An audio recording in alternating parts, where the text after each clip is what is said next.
Bonne journée, mesdames, messieurs. Voici les faits saillants de juillet 2008.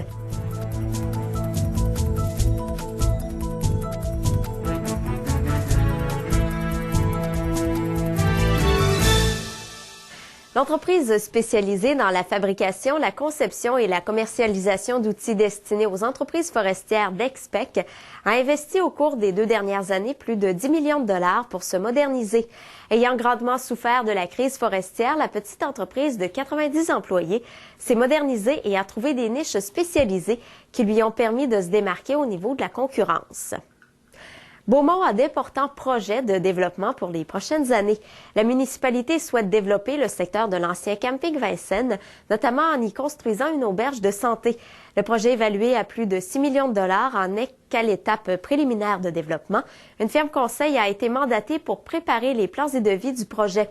Beaumont souhaite aussi ériger une résidence de 63 logements pour personnes âgées sur son territoire.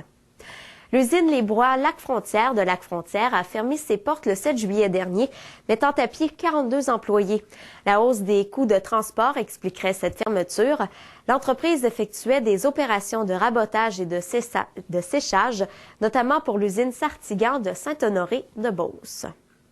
Une trentaine de personnes ont perdu leur emploi récemment chez Compost du Québec de Saint-Henri-de-Lévis.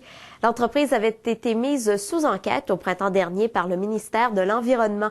De nombreuses plaintes avaient été déposées par des citoyens en raison des fortes odeurs qui se dégageaient du site.